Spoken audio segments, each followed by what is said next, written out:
ഇറങ്ങി വരുള്ളൂ. ഉസ്താദ് ഇന്നലെ ചോദിച്ച ആ ചോദ്യത്തിൽ തന്നെ അതിപ്പോ ഞാനിപ്പോ ഇങ്ങനെ നിർബന്ധമായി കൊടുക്കുകയാണ്. അത് എന്റെ അമ്മോന്റെ മോളും നമ്മളെ വയരിപ്പറമ്പിലെ കരീമും ഉംറക്ക് പോകുന്നുണ്ട്. അപ്പൊ അവർക്ക് ചെറിയ മുല കുടിക്കുന്ന ഒരു കുഞ്ഞുണ്ട്. ആ കുഞ്ഞിനെ ഇവിടെ ആക്കി പോകാനും പറ്റാത്തൊരവസ്ഥയാണ്. അപ്പൊ അതുകൊണ്ട് ഇപ്പൊ ഇന്നലെ പറഞ്ഞു കൊടുത്തത് അത് റാഹത്തായി. പക്ഷെ അങ്ങനെ ചെയ്യാന്ന് വെച്ച്. പക്ഷെ ഈ കുട്ടീനെ ഏറാം ചെയ്യുന്ന അവസരത്തില് ഈ കുട്ടിക്ക് പമ്പേഴ്സ് കെട്ടിക്കൊടുക്കുമ്പോ ഈ തുന്നി കൂട്ടപ്പെട്ട വസ്ത്രം എന്ന് പറഞ്ഞാൽ ഇത് പെടുമെന്ന് ചോദിച്ചിട്ടുണ്ട്. അതേമാതിരി തന്നെ ഇതിനിപ്പോ നമ്മൾ കഴുകി വൃത്തിയാക്കി പമ്പേഴ്സ് കെട്ടിക്കൊടുത്താല് ഈ തവാഫ് ചെയ്യുന്നതിന്റെ ഇടയിൽ കുട്ടി മൂത്രിച്ചു പോയാൽ പിന്നെ എന്താ ചെയ്യുക എന്നുള്ള സംശയം ഇപ്പൊ ഉള്ള സംശയം. ഏതായിരുന്നാലും അടുത്ത 2 ആഴ്ച കഴിഞ്ഞാൽ അവർ പോവാണ്. അപ്പൊ ക്ലിയർ ആക്കി പോകാന്ന് വിചാരിച്ചിട്ടാണ് ഞാൻ മൈക്ക് വിട്ടു. അതിനെ കുറിച്ചൊന്ന് പറഞ്ഞാൽ നന്നായിരിക്കും. കുട്ടിക്ക് ഏറാം ചെയ്യുകയാണെങ്കിൽ ആൺകുട്ടിക്ക് പമ്പേഴ്സ് കെട്ടാൻ ഒരു നിവൃത്തിയും ഇല്ല. പെൺകുട്ടിക്കാണെങ്കിൽ പമ്പേഴ്സ് കെട്ടുന്നതുകൊണ്ട് കുഴപ്പമില്ല. ചുറ്റിത്തുന്നപ്പെട്ട വസ്ത്രം എന്ന് പറയുന്ന പരിധിയിൽ പെടും ഈ പമ്പേഴ്സ്. അതുപോലെ തന്നെ ചില ആളുകൾ വ്യാപകമായി വരുത്തുന്ന ഒരു അബദ്ധമാണ് അറഫയിലും മിനയിലും മുസ്ദലിഫയിലും ഒക്കെ ഇഹ്റാമോട് കൂടി തന്നെ ഈ മാസ്ക് ധരിക്കുക എന്ന് പറയുന്നതും അതൊക്കെ ഒരു പ്രത്യേക അവയവത്തിന് വേണ്ടി നിർമ്മിക്കപ്പെടുന്നതും ആ അവയവത്തിൽ സ്വാഭാവികമായ രീതിയിൽ അത് പിടിച്ചു നിൽക്കുന്നതും ആയതുകൊണ്ട് അതൊക്കെ ചുറ്റിത്തുന്നപ്പെട്ട വസ്ത്രം എന്ന് പറഞ്ഞതിൽപ്പെടും. അപ്പൊ ആൺകുട്ടിയാണെങ്കിൽ ഏറാം ചെയ്താൽ തവാഫും സയ്യും കഴിഞ്ഞ് മുടി മുറിച്ച് തഹല്ലിലാകുന്നത് വരെ പമ്പേഴ്സ് കെട്ടാൻ പാടില്ല. ഇനി കുട്ടിക്ക് ഇഹ്റാം ചെയ്തിട്ടില്ല എന്ന് വെക്കുക. എന്നാ പിന്നെ കുട്ടിയെ നമ്മൾ തവാഫിന് പോകുന്ന സമയത്ത് ബാത്റൂമിൽ കൊണ്ടുപോയി മൂത്രമൊഴിപ്പിച്ച് കഴുകി കൊടുത്ത് പുതിയ പമ്പേഴ്സ് കെട്ടി വേഗം വന്ന് തവാഫ് ചെയ്തു. തവാഫ് ചെയ്യുന്ന സമയത്ത് കുട്ടിനെ എടുത്തുകൊണ്ടാ തവാഫ് ചെയ്യുന്നത്. കുട്ടിക്ക് ഇഹ്റാമൊന്നുമില്ല, ഈ വാപ്പാക്കാണ് ഇഹ്റാമുള്ളത് അല്ലെങ്കിൽ ഉമ്മാക്കാണ് ഇഹ്റാമുള്ളത്. അങ്ങനെ കുട്ടിനെ എടുത്ത് തവാഫ് ചെയ്ത് തവാഫ് കഴിയുന്നതിന്റെ ഇടക്ക് കുട്ടി മൂത്രം ഒഴിച്ചിട്ടില്ലെങ്കിൽ കുഴപ്പമൊന്നുമില്ല. കുട്ടി മൂത്രം ഒഴിച്ചിട്ടുണ്ടാവുമെന്ന് വെറും കേവലം തോന്നലായതുകൊണ്ടും കുഴപ്പമില്ല. അതേ സമയത്ത് കുട്ടി മൂത്രം ഒഴിച്ചു എന്ന് ബോധ്യപ്പെട്ടാൽ എവിടെ എത്തിയപ്പോഴാണ് കുട്ടി മൂത്രം ഒഴിച്ചത് എങ്കിൽ അവിടെ മുതൽ തവാഫ് പിന്നെ സയ്യാവൂല. അപ്പോ കുട്ടിനെ ഒഴിവാക്കി ബാക്കിയുള്ള ഭാഗം തവാഫ് ചെയ്യൽ നിർബന്ധമാവും.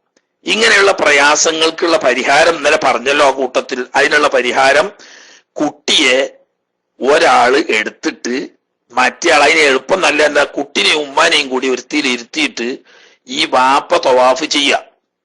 അദ്ദേഹത്തിന്റെ തവാഫ് കഴിഞ്ഞതിന് ശേഷം പിന്നീട് കുട്ടിയെ അദ്ദേഹം എടുത്തിട്ട് മറ്റോരെ ഉമ്മാനെയും കൂട്ടിയിട്ട് തവാഫ് ചെയ്താൽ മതി. അപ്പൊ തവാഫിന്റെ സമയത്ത് തവാഫ് ചെയ്യുന്ന ആള് കുട്ടീനെ എടുക്കുക എന്ന് പറഞ്ഞ പ്രശ്നം വരുന്നില്ലല്ലോ. ഇതാണ് സൂക്ഷ്മത. ഇനി തവാഫ് കഴിയുന്നത് വരെ കുട്ടി മൂത്രമൊഴിച്ചിട്ടില്ല എന്നുണ്ടെങ്കിൽ തവാഫ് കുട്ടിയെ എടുത്ത ആളുടെ തവാഫിന് കുഴപ്പമില്ല. കുട്ടിക്ക് ഇഹ്റാം ചെയ്താൽ ആൺകുട്ടിയാണെങ്കിൽ അതിന് പമ്പേഴ്സ് കെട്ടാൻ പാടില്ല, ഹറാമാണ്, ഫിദിയ കൊടുക്കേണ്ടി വരും. തന്നെയല്ല തവാഫ് ചെയ്യുന്ന സമയത്ത് കുട്ടിക്ക് തവാഫ് ചെയ്യൽ വേറെ ചെയ്യണം, ബാപ്പക്ക് വേറെ ചെയ്യണം, അല്ലെങ്കിൽ വണ്ടിയിൽ ഇരുത്തി ചെയ്യണം. അതോടുകൂടി കുട്ടിക്കും വുദു വേണം, കുട്ടിയെ തവാഫ് ചെയ്യിക്കുന്ന രക്ഷിതാവിനും എന്ത് വേണം, വുദു വേണം. ഇത്തരം കാര്യങ്ങളൊക്കെ ശ്രദ്ധിക്കും വേണം. അതുപോലെ തന്നെ കുട്ടിക്ക് ഇഹ്റാം ചെയ്താൽ കുട്ടിയെ തവാഫ് ചെയ്യിക്കുമ്പോൾ രക്ഷിതാവും വുദു കൊടുക്കുക, കുട്ടിയും വുദു കൊടുക്കുക. അതിന്റെ പുറമെ കുട്ടിയുടെ ഇടതുഭാഗം തവാഫിന്റെ ആദ്യ അവസാനം ഇടതുഭാഗം കഅബ കൊള്ളയാവാൻ ശ്രദ്ധിക്കുകയും വേണം. ഇത്തരം കാര്യങ്ങളൊക്കെ ശ്രദ്ധിച്ചുകൊണ്ടേ തവാഫ് ചെയ്യാൻ കുഞ്ഞിനെ കൊണ്ടുപോകാൻ പറ്റുകയുള്ളൂ. ഓക്കെ.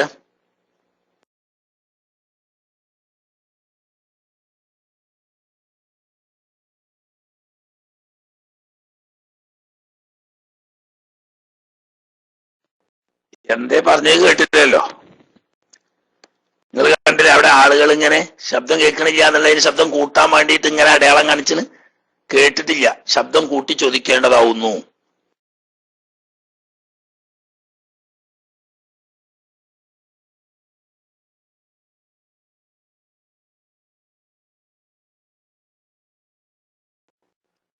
അദ്ദേഹം ശബ്ദം കൂട്ടട്ടെ. നിങ്ങൾ വേറെ ആരെങ്കിലും ചോദിച്ചോളി, മൈക്ക് സമയം വ്യവസ്ഥയാക്കി കളയണ്ട.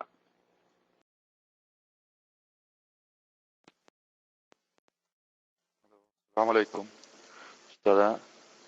പിന്നെ ഭാര്യയുമായി ബന്ധപ്പെട്ടതിന് ശേഷം കുളിച്ചതിന് ശേഷം വീണ്ടും അവളുടെ ഫർജിൽ നിന്ന് ഇന്ദ്രിയം അങ്ങോട്ട് പുറപ്പെട്ടാൽ വീണ്ടും കുളിക്കേണ്ടതുണ്ടോ? ചോദ്യം മനസ്സിലായെന്ന് വിചാരിക്കുന്നു. അസ്സലാമു അലൈക്കും.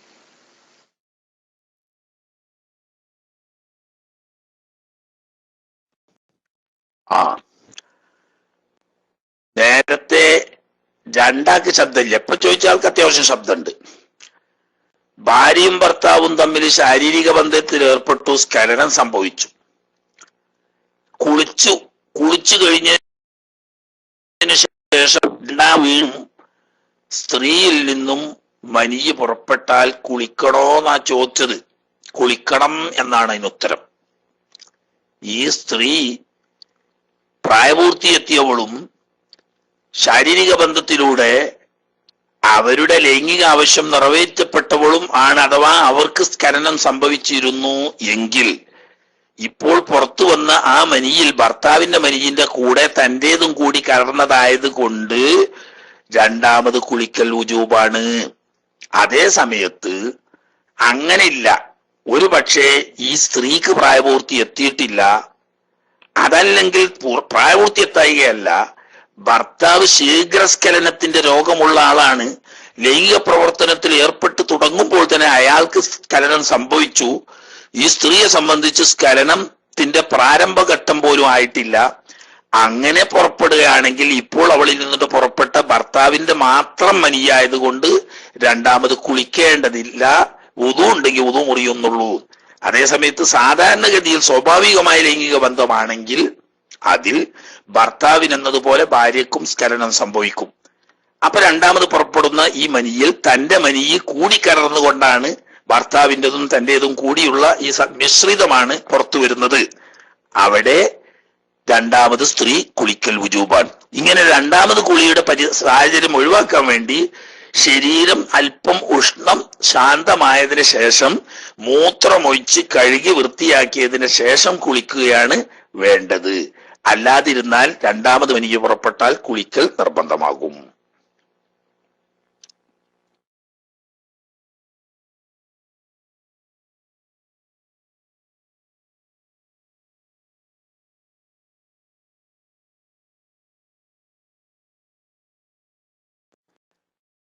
ഇതെന്നെല്ലാരും ഇങ്ങനെ അന്തം വിട്ട് കുത്തിരിക്കണ്. മൈക്ക് എടുക്കണവർക്ക് ശബ്ദമില്ല, എടുക്കാത്തവരാണെങ്കിൽ കയ്യും പൊന്തിച്ച് ഇങ്ങനെ ദ്വാരക്കാൻ പോയിട്ട് കയ്യൊന്നിച്ചും പോലെ ദ്വാരക്കാൻ വേണ്ടി കയ്യൊന്നിച്ച് ഇങ്ങനെ നിന്നിട്ട് കാര്യമില്ല. ചോദ്യകർത്താക്കൾ ഉണ്ടെങ്കിൽ മാത്രമേ ഞാൻ മൈക്കിൽ തുടരൂ. UAE-യിലെ അസറിന്റെ സമയമാണ്. അതുകൊണ്ട് UAE-ക്കാർക്ക് ഒരു 10 മിനിറ്റ് അല്ലെങ്കിൽ 1/4 മണിക്കൂർ കഴിഞ്ഞിട്ടേ അവർക്ക് ചോദ്യത്തിൽ സജീവമാകാൻ കഴിയൂ. സൗദി അറേബ്യയിൽ ഇഞ്ഞും ബാങ്ക് കൊടുക്കാൻ 1 മണിക്കൂറുണ്ട്. അതുകൊണ്ട് സൗകര്യമുള്ള ആളുകള് വേഗത്തിൽ മൈക്കിൽ വരേണ്ടതാണ്. സമയം വെറുതെ വേസ്റ്റാക്കി കളയേണ്ടതില്ല. അല്ലെങ്കിൽ ഇപ്പൊ തന്നെ സ്വലാത്തില്ലി ദ്വാരന്ന് പിരിയും ചെയ്യാം. എന്തോ ഒരു മന്ദഗതിയിൽ ആ ചോദ്യകർത്താക്കള് വരുന്നവർക്ക് ഒച്ചയില്ല. കുറെ ആളുകൾ കയ്യും ഒന്നിച്ച് ഇങ്ങനെ നിൽക്കുകയാണ്, ഒരു മൈക്ക് എടുക്കണില്ല. അങ്ങനെയൊക്കെയാ പ്രശ്നം. ഇനി കീശീരി വന്നാ ചാടും. നിങ്ങൾ പിന്നെ അസൂയപ്പെട്ടിട്ട് കാര്യം ഉണ്ടാവില്ല. കീശീരി വാങ്ങിക്കൊടുത്ത് ഇപ്പൊ കിരിക്കുന്നതിന്റെ ഇടക്ക് വന്നതാണ് ഇക്ക.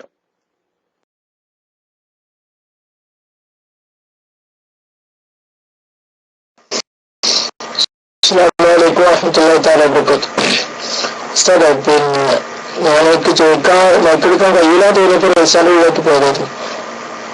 ഒരു ചോദ്യമുള്ളത്, പിന്നെ എന്താണ്, ജനാപത്തുള്ള സമയത്തോ അല്ലെങ്കിൽ വലിയ അശുദ്ധിയുള്ള സമയത്തോ നഖം മുറിക്കുകയോ അല്ലെങ്കിൽ മുടി മുറിക്കുന്നതിനെ സംബന്ധിച്ചുള്ള വിധി എന്താണ് എന്നുള്ളതാണ് ഉസ്താദ് ചോദ്യം. അതായത് ജനാബ് സ്ത്രീകളാണെങ്കിൽ വലിയ അശുദ്ധി വിട്ടു തീർന്നു പോകുന്നതിന്റെ മുമ്പ് നഖം മുറിക്കുന്നതിന്റെ മുമ്പ്, അതുപോലെ തന്നെ ആളുകളാണെങ്കിൽ ജനാബത്തുണ്ടായി കുളിക്കുന്നതിന് മുമ്പുള്ള അത് മുറിക്കുന്നതിന്റെ വിധി. അസ്സലാമു അലൈക്കും വറഹ്മത്തുള്ളാഹി.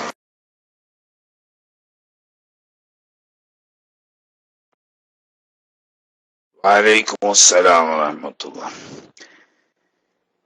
കറാഹത്താണെന്നാണ് അതിന്റെ വിധി. ഇസ്കോ ജനാബത്തുള്ള സമയത്ത് കുളിക്കുന്നതിന് മുമ്പ് ശരീരത്തിൽ നിന്ന് നഖം, മുടി, രക്തം എന്നിവ പ്രത്യേക പ്രത്യേക കാരണങ്ങളില്ലാതെ നീക്കൽ കറാഹത്താണ്. പ്രത്യേക കാരണങ്ങൾ ഉണ്ടെങ്കിൽ നീക്കുന്നത് കൊണ്ട് കുഴപ്പമില്ല. അതുപോലെ തന്നെ ഹൈലോ നിഫാസോ ഉള്ള സ്ത്രീകൾ അവര് നഖം, മുടി എന്നിവ പ്രത്യേക കാരണമില്ലാതെ നീക്കൽ കറാഹത്താണ്. കാരണമുണ്ടെങ്കിൽ കുഴപ്പമില്ല.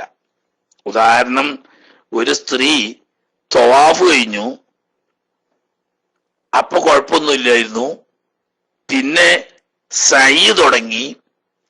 സയ്യ് തഴുകാൻ തുടങ്ങുന്നതിന്റെ ഇടക്ക് പെണ്ണിന് മെൻസസ് തുടങ്ങി. അങ്ങനെ അവൾ സയ്യ് പൂർത്തിയാക്കി. കാരണം സയ്യ് ചെയ്യുന്ന പള്ളിയല്ലല്ലോ. അങ്ങനെ അവൾ സയ്യ് പൂർത്തിയാക്കി. ഇപ്പോ സ്വഭാവവും സയ്യും കഴിഞ്ഞാൽ തഹല്ലുലാവണമെങ്കിൽ മുടി മുറിക്കണം. ഇവിടെ ഈ കറാത്ത് എന്ന് പറഞ്ഞ നിയമം ബാധകമല്ല. അവിടെ അവർ മുടി മുറിച്ച് തഹല്ലുലാകേണ്ടതാണ്. അതുപോലെ തന്നെ ഒരു സ്ത്രീ പ്രസവിച്ച് കിടക്കുകയാണ്. പ്രസവിച്ച് കിടക്കുന്ന സ്ത്രീ 40 ദിവസം നിഫാസ് ഉണ്ടാവും മിക്ക സ്ത്രീകൾക്കും. അങ്ങനെ ഒരു സ്ത്രീക്ക് 40 ദിവസം നിഫാസ് ഉണ്ടെങ്കിൽ ഈ 40 ദിവസത്തിന്റെ ഇടക്ക് ഈ പെണ്ണ് നഖം മുറിക്കാതിരുന്നാൽ നഖം നീണ്ടു വളർന്ന് കുഞ്ഞിന്റെ ദേഹത്തിൽ അറിയാതെ പറ്റാനും കുഞ്ഞിന്റെ വളരെ ലോലമായ ആ നേർത്ത തൊലിയിൽ പോറലേറ്റ് മുറിവേൽക്കാനൊക്കെ സാധ്യതയുണ്ട്. അപ്പൊ ആ സാഹചര്യത്തിൽ നഖം മുറിക്കുന്നതിന് കുഴപ്പമില്ല. ഇങ്ങനെ പ്രത്യേക കാരണങ്ങളൊന്നും ഇല്ലാതെ നഖം മുറിക്കലും മുടി നീക്കലും രക്തം എടുക്കലും ഒക്കെ കറാഹത്താണ്, ഹറാമില്ല. ഓക്കെ.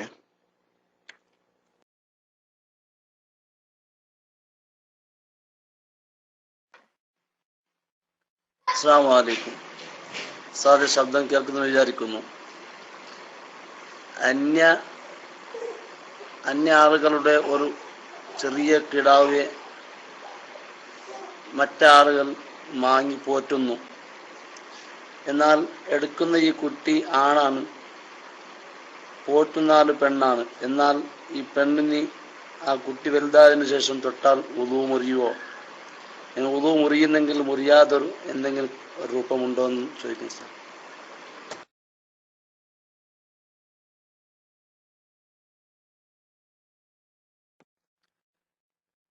2 വയസ്സ് തികയാത്ത ഒരു കുട്ടിയെ ഒരാള്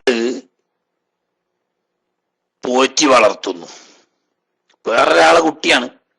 2 വയസ്സിന്റെ മുമ്പാണെങ്കിൽ ഈ പോറ്റുന്ന സ്ത്രീ മുല കൊടുത്തിട്ടുണ്ടെങ്കിൽ 5 പ്രാവശ്യമെങ്കിലും 2 വയസ്സാകുന്നതിന് മുമ്പ് ഈ സ്ത്രീയുടെ മുലപ്പാൽ ആ കുട്ടി കുടിച്ചാൽ ആ കുട്ടി മുതിർന്നാലും ഈ ഉമ്മയുടെ മകനായി പരിഗണിക്കപ്പെടും.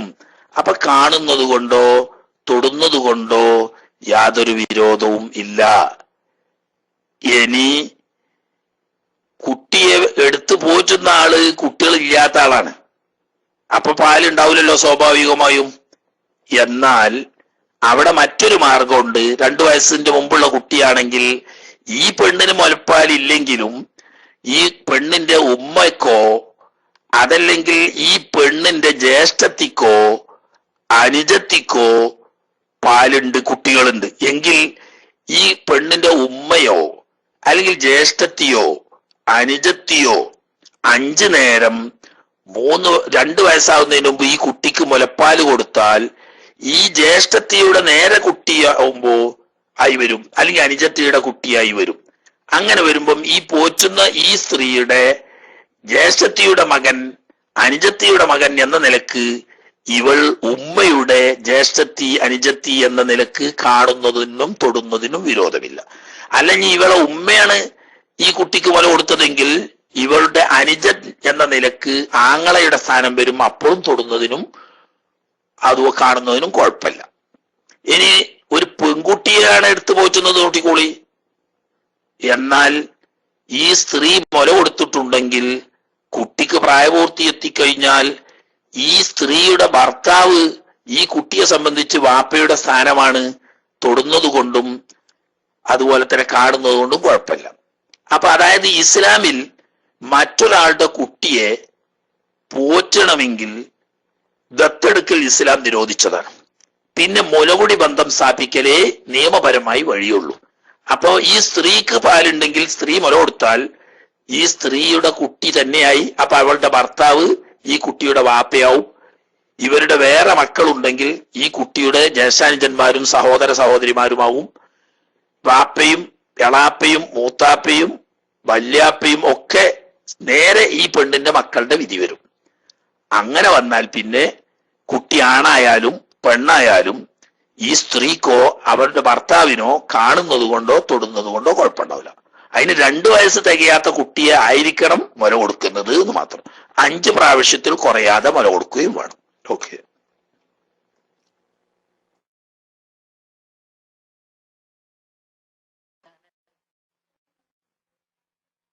ഒരു 3 കൊല്ലം 4 കൊല്ലത്തിന്റെ ഒരു കുട്ടിയെ എടുത്തിട്ടുണ്ടെങ്കിൽ അപ്പോ എന്ത് ചെയ്യാനാ?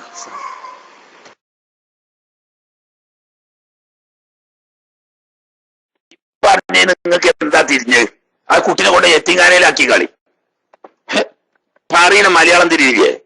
ഈ പറച്ചിലൊക്കെ പറഞ്ഞിട്ട് പിന്നെ ഇതെല്ലാം പറഞ്ഞിട്ട് രാമൻ സീതയ്ക്ക് എപ്പടിന്നാ പിന്നത്തെ ചോദ്യം. പണ്ട് ചങ്ങായി രാമായണം കേൾക്കാൻ പോയി അറിഞ്ഞു. ആദ്യം മുതൽ അവസാനം വരെ രാമായണം കേട്ടു. കഴിഞ്ഞു പോരുമ്പോ ചോദിക്കാണ് രാമൻ സീതയ്ക്ക് എപ്പടിന്ന്. പിന്നെ ഇതുവരെ ഞാൻ പറഞ്ഞതിന് ഏത് മലയാളം നിങ്ങൾക്ക് എന്തോ ഒലക്കെ മനസ്സിലായത്? നാട്ടിലുള്ള കുട്ടികളൊക്കെ നിങ്ങൾ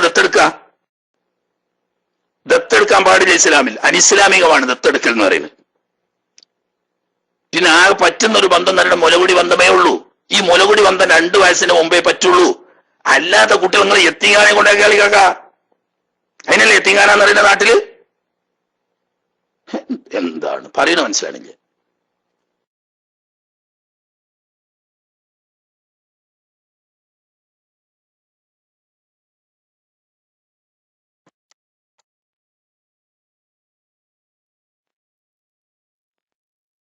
അസ്സലാമു അലൈക്കും വറഹ്മത്തുള്ളാഹി. ഉപകാരപ്രദമായ ചോദ്യം ചോദിക്കല്ലായിരുന്നു ഉസ്താദ്. അല്ലെങ്കിൽ തന്നെ സമയമില്ല, ഒരുപാട് ആൾക്കാർ ചോദിക്കാൻ നിൽക്കുന്നുണ്ട്.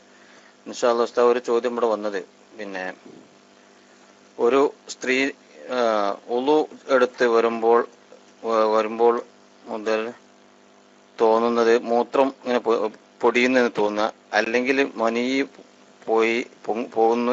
ഈ സാഹചര്യത്തിൽ എന്ത് ചെയ്യണം? ഭർത്താവിനെ കുറിച്ച് ഓർക്കുമ്പോൾ 4 or 5 ഡ്രോപ്സ് പോലെ വരാറുണ്ട്. ഇത് മനിയിൽ പെടുമോ അല്ല മതിയാണോ എന്ന് ചോദിച്ചിട്ടുണ്ട്. ഇൻഷാ അല്ലാഹ് ഞാൻ മൈക്ക് വിട്ടു. അസ്സലാമു അലൈക്കും വറഹ്മത്തുള്ളാഹി.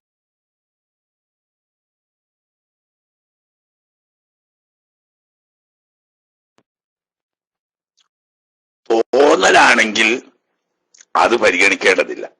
യഥാർത്ഥത്തിൽ ഉണ്ടെങ്കിൽ ഉതുകൊടുത്ത് പോന്നാൽ എപ്പോഴായാലും ഇങ്ങനെ മൂത്രം എപ്പോഴും കുറേശ്ശെ കിനിഞ്ഞുകൊണ്ടിരിക്കുകയാണെങ്കിൽ 24 മണിക്കൂറും അങ്ങനെ ഉള്ള ഒരാളാണെങ്കിൽ നിത്യശുദ്ധിക്കാരുടെ വിധിയാണ് കഴുകി പുറപ്പെടുന്ന ദ്വാരം പഞ്ഞി പോലത്തത് വെച്ച് കെട്ടി ബന്ധാക്കി ഉദു ചെയ്ത് വേഗം നിസ്കരിക്കേണ്ടതാണ്.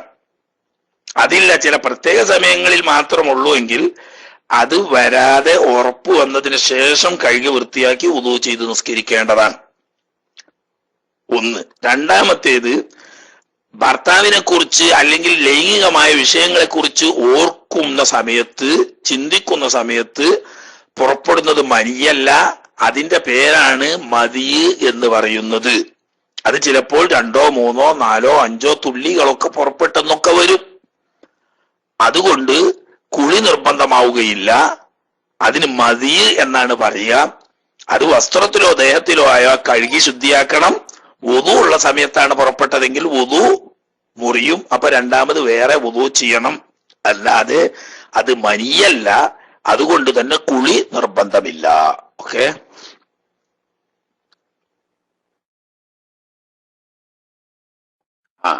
കീശിരിക്ക് ഇക്കാമത്ത് കൊടുക്കാനായിന്, അപ്പൊ പള്ളിക്ക പോവുകയാണ്. ബാക്കിയുള്ളവര് ചോദിച്ചോളി. കേൾക്കുന്നതാണ്. ഞാൻ പറയുമ്പോ നിങ്ങൾ ശ്രദ്ധിച്ച് കേൾക്കും വേണം. എന്നിട്ട് പിന്നെ രാമൻ സീതയ്ക്ക് എപ്പടിന്ന് ചോദിക്കാൻ എന്താ പറഞ്ഞ് മനസ്സിലാകാത്തുണ്ടെങ്കിൽ 2ാമത് ചോദിച്ചോളി, അതിന് കുഴപ്പമില്ല.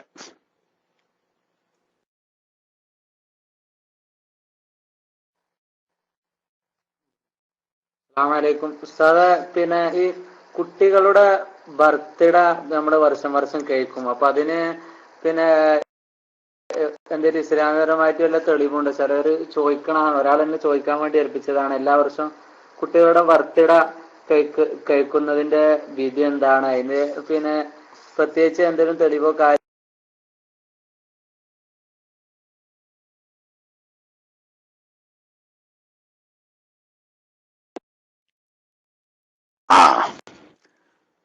കുട്ടികളുടെ ജന്മദിനം കൊണ്ടാടുന്നതിന്റെ വിധി എന്താണ് എന്ന് അതാപ്പൊ സുഹൃത്ത് ചോദിച്ചത്.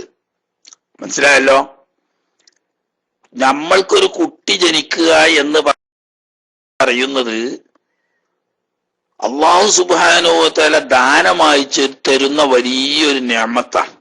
അള്ളാഹ് പറഞ്ഞ അങ്ങനെയാണ്, യഹബു ലിമൻ യശാഉ ഇനാസൻ വയഹബു ലിമൻ യശാഉ ദുകൂർ ഔ യുസവ്വിജുഹും ദുക്റാനൻ വ ഇനാസാ എന്ന്. അള്ളാഹു തആല ചിലർക്ക് സംഭാവനയായി ദാനമായി ആൺകുട്ടികളെ കൊടുക്കും, ചിലർക്ക് സംഭാവനയും ദാനവുമായി ആൺകുട്ടികളെ കൊടുക്കും, ചിലർക്ക് ആണും പെണ്ണും സംഭാവനയായി അള്ളാഹു കൊടുക്കും. ഒക്കെ അള്ളാഹു തരുന്ന വലിയ മഹത്തായ സംഭാവന. അപ്പൊ ഒരു നിഅമത്താണ്. അള്ളാഹു ഒരു നിഅമത്ത് ചെയ്താൽ ലഇൻ ശകർതും ലഅസീദന്നകും, എന്റെ നിഅമത്തിന് നിങ്ങൾ ശുക്ർ ചെയ്താൽ ഞാൻ നിഅമത്ത് ഏറ്റിത്തരും എന്ന് അള്ളാഹു തആല പറഞ്ഞിട്ടുണ്ട്.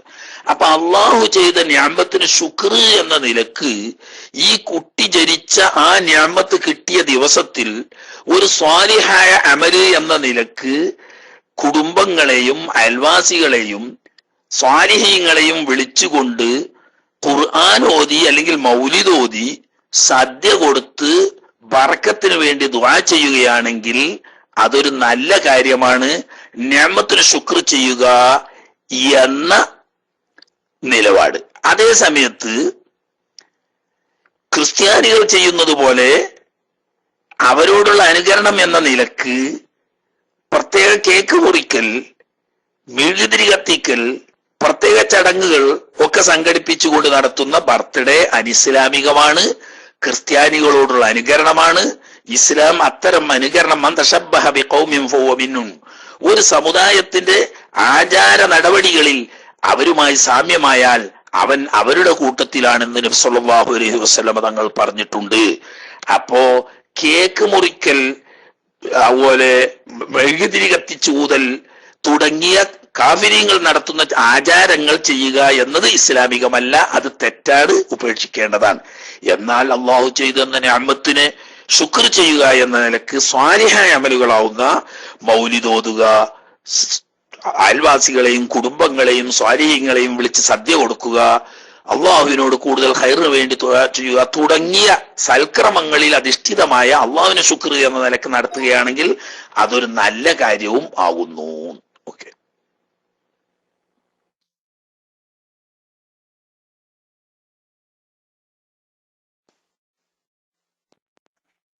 അസ്സലാമു അലൈക്കും വറഹ്മത്തുള്ളാഹി.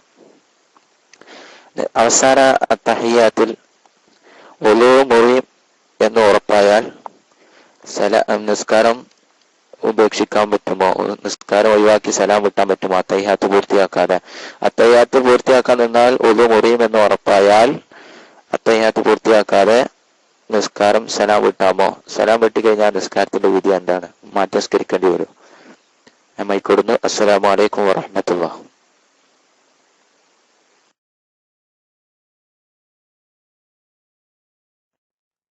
വലൈക്കും അസ്സലാം വറഹ്മത്തുള്ളാഹി. അത്തഹിയ്യാത്ത് പൂർത്തിയാക്കാതെ സലാം വീട്ടാൻ പാടില്ല. അത്തഹിയ്യാത്ത് പൂർത്തിയാക്കാൻ ഞങ്ങൾ എന്താ മനസ്സിലാക്കിയെന്ന് എനിക്കറിയില്ല. അത്തഹിയ്യാത്ത് പൂർത്തിയാക്കുക എന്ന് പറഞ്ഞാലേ അല്ലാഹുമ്മ സ്വല്ലി അലാ സയ്യിദിനാ മുഹമ്മദിൻ എന്നത് വരെയാണ് ഫർളായ അത്തഹിയ്യാത്ത്. അത്തഹിയ്യാത്തുൽ മുബാറക്കാത്തു സ്വലവാത്തു ത്വയ്യിബാത്തു ലില്ലാഹ് എന്ന് മുഴുവൻ ചെല്ലാൻ കഴിയൂല. അത്തഹിയ്യാത്തു ലില്ലാഹി സലാമുൻ അലൈക അയ്യുഹൻ നബിയ്യു വറഹ്മത്തുള്ളാഹി വബറകാതുഹു സലാമുൻ അലൈനാ വഅലാ ഇബാദില്ലാഹി സ്വാലിഹീൻ അശ്ഹദു അല്ലാ ഇലാഹ ഇല്ലല്ലാഹു വ അന്ന മുഹമ്മദുർ റസൂലുള്ളാഹ് അല്ലാഹുമ്മ സ്വല്ലി അലാ മുഹമ്മദ്. അത്ര വരെ ഫർള. അത് കഴിഞ്ഞാൽ സലാം വീട്ടാ, ഒരു കുഴപ്പമില്ല. അത് ചെല്ലുന്നതിന് മുമ്പ് സലാം വീട്ടിയാലും നിസ്കാരം ബാത്തിലാവും, സലാം വീട്ടാതെ വുളു മുറിഞ്ഞാലും നിസ്കാരം ബാത്തിലാവും.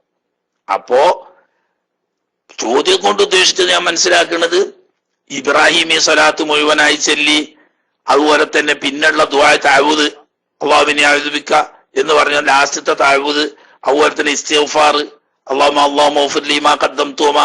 എന്ന് പറയുന്ന ഈ ഇസ്തിഗ്ഫാറും തഅവ്വുദും ഇബ്രാഹിമി സ്വലാത്തും ഒക്കെ പാടെ പൂർത്തിയാക്കാൻ കഴിയൂല, അതിന്റെ ബോധവും മുറിയുമെന്ന് കണ്ട്. എന്നാൽ അതൊന്നും എടുക്കേണ്ടതില്ല. അശ്ഹദു അല്ലാ ഇലാഹ ഇല്ലല്ലാഹു അശ്ഹദു അന്ന മുഹമ്മദൻ റസൂലുള്ളാഹി അല്ലാഹുമ്മ സ്വല്ലി അലാ മുഹമ്മദിൻ എന്നത് വരെ ഫർളാണ്. വഅലാ ആലിഹി എന്നും കൂടി കൂട്ടി അബയാഖു സുന്നത്തും പൂർത്തിയായി. അപ്പോൾ സലാം വീട്ടിയാൽ മതി, എന്നാ ഒരു കുഴപ്പമില്ല. അത് ചെല്ലാതെ സലാം വീട്ടിയാൽ നിസ്കാരം ബാത്തിലാവും. ഉദു മുറിഞ്ഞാലും ഏതായാലും നിസ്കാരം ബാത്തിലൊന്നും പറയേണ്ട ആവശ്യമില്ല. ഓക്കെ.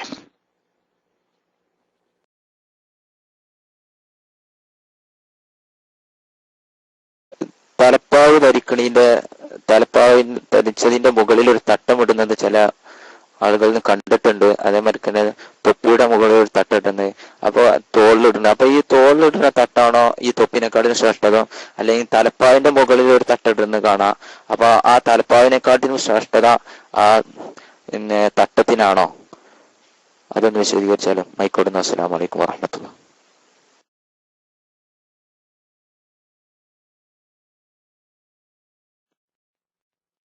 അത് ഒന്നിനേക്കാൾ കൂടുതൽ മറ്റൊന്ന് ശ്രേഷ്ഠമാണ് എന്നുള്ള നിലക്കല്ല. തലപ്പാവിന്റെ മുകളിലൂടെ ഒരു തട്ടമിട്ട് അത് ചുമലിലേക്ക് ചുറ്റിയിടുക, അതിനാണ് തൊയ്ലസാൻ ചുറ്റുക എന്ന് പറയുന്നത്. അത് ഫത്വൽ മുഈനിലൊക്കെ പറയും, ജുമാന്റെ ബാബിൽ പറയും തൊയ്ലസാൻ ചുറ്റൽ സുന്നത്തുണ്ട് എന്ന്. അപ്പൊ തലപ്പാവ് സുന്നത്താണ്, തൊയ്ലസാൻ ചുറ്റലും സുന്നത്താണ്. തലപ്പാവിന്റെ മുകളിൽ തൊയ്ലസാൻ ചുറ്റിയാൽ 2 സുന്നത്തും കിട്ടും.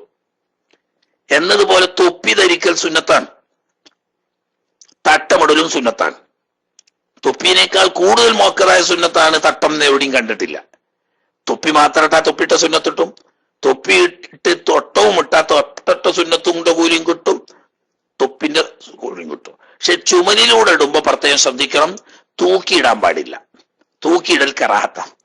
ഇവിടെ ഈ കുത്ര വെക്കുന്ന ആളുകൾ തന്നെ, അറബികൾ സാധാരണ കുത്ര വെക്കലാണല്ലോ, കുത്ര വെക്കുന്ന ആളുകൾ തന്നെ അതിന്റെ 2 തലയും കീപ്പോട്ട് തൂക്കിയിടൽ കറാഹത്താണ്.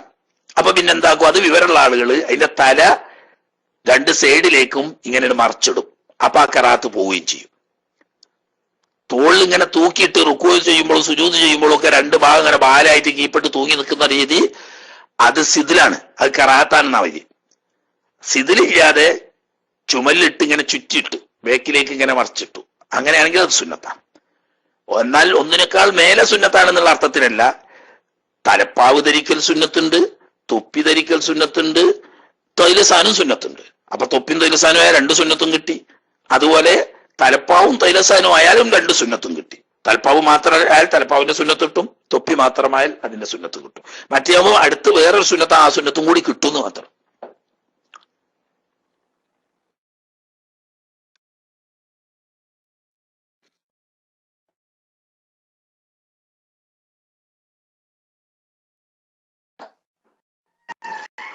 അസ്സലാമു അലൈക്കും ഉസ്താദെ, ഈ ഷോക്സ് ധരിച്ചിട്ട് നിസ്കരിക്കാമോ എന്നുള്ളതാണ് ഉസ്താദ്. ഷോക്സ് ധരിച്ചിട്ട് കാലിലേക്ക്, അതുപോലെ കമീസ്, തുണിയല്ല കമീസ് മണികണ്ഠിനേക്കാൾ താഴത്താമോ എന്നുള്ളതാണ് ഉസ്താദ്.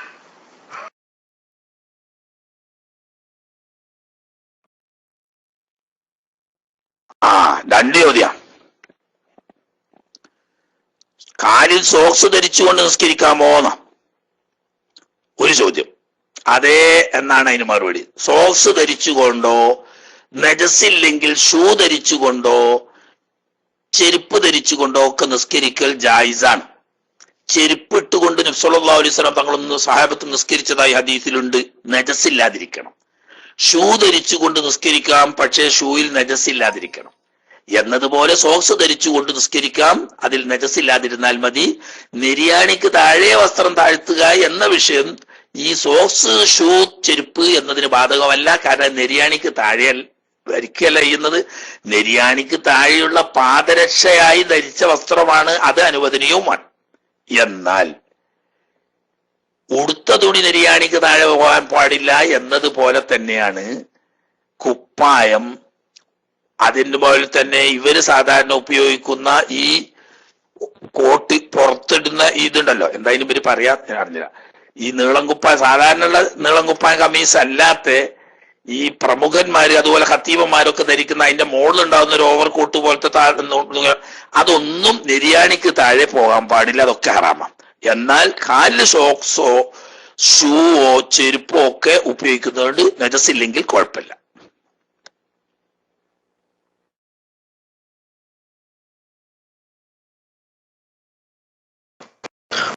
അസ്സലാമു അലൈക്കും വറഹ്മത്തുള്ളാഹി.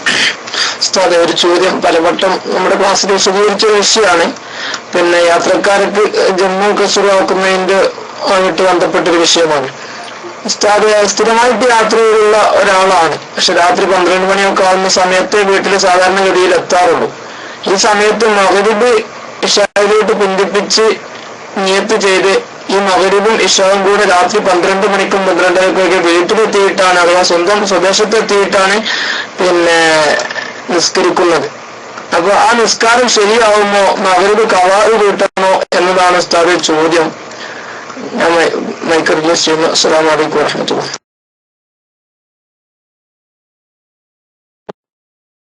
വലൈക്കും അസ്സലാം വറഹ്മത്തുള്ളാഹി. അതൊക്കെ പറഞ്ഞു കൊടുക്കാൻ മാത്രമുള്ള ഇൽമു ഇഷ്കോ എനക്ക് തന്നെ ആയില്ല. എത്ര കാലം പറഞ്ഞപ്പോ നമ്മളത് 2 മർഹല അഥവാ 132 കിലോമീറ്റർ കുറയാത്ത യാത്ര പോകുന്ന ഒരു വ്യക്തി ഹലാലായ യാത്രയാണെങ്കിൽ ജമ്മും കസറും ജായിസാണ്, വേണമെങ്കിൽ ചെയ്യാം. അങ്ങനെയുള്ള ഒരു യാത്രയിൽ ഒരാള് മഗ്‌രിബിനെ ഇശായിലേക്ക് പിന്തിച്ച് ജമ്മാക്കിയാൽ നാട്ടിൽ താമസ സ്ഥലത്ത് എത്തിയതിന്റെ ശേഷം നിസ്കരിച്ച നിസ്കാരം ഖളാ ആകും. ജമ്മും കസറും എന്ന് പറയുന്നത് യാത്രയിൽ നടക്കേണ്ട വിഷയമാണ്. താമസ സ്ഥലത്ത് എത്തിക്കഴിഞ്ഞാൽ യാത്ര മുറിഞ്ഞു. യാത്ര മുറിഞ്ഞു കഴിഞ്ഞാൽ നേരത്തെ നിസ്കാരം ഖളാ ആവും. എന്തിനാപ്പത് ഇങ്ങനെ പിന്തിക്കേണ്ട ആവശ്യം എന്താ നേരത്തെ നിസ്കരിച്ചൂടെ? മഗ്‌രിബിക്ക് മുന്തിച്ച് നിങ്ങൾ ഇശാ നിസ്കരിച്ചാളി. മഗ്‌രിബിന്റെ സമയത്ത് മഗ്‌രിബും ഇശാവും കൂടിയാണ് നിസ്കരിച്ചു. രണ്ടും അതായിട്ട് നിസ്കരിക്കാമല്ലോ. പിന്തിച്ചുകാണ്ട് എന്തിനാ അത് ഖളാ ആക്കാൻ നിൽക്കണ്? അതല്ലെങ്കിൽ പിന്നെ പിന്തിച്ചാൽ യാത്ര അവസാനിക്കുന്നതിന്റെ അഥവാ താമസ സ്ഥലത്ത് എത്തുന്നതിന്റെ മുമ്പ് അത് നിസ്കരിച്ചിരിക്കണം, അല്ലെങ്കിൽ നിസ്കാരം ഖളാവും.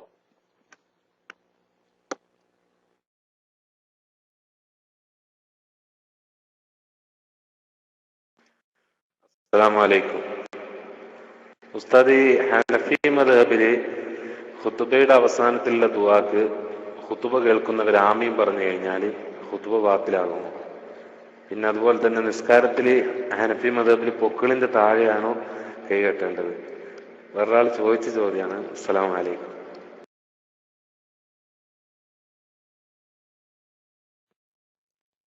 വലൈക്കും അസ്സലാം. ഹനഫി മദ്ഹബില് ഖുതുബയുടെ അവസാനത്തിലുള്ള ദുആക്ക് ആമീൻ പറഞ്ഞാൽ ഖുതുബ ബാത്തിലാവൂല, കേക്കൽ ബാത്തിലാവൂല, ജുമാ ബാത്തിലാവൂല, ഒന്നും ചെയ്യൂല.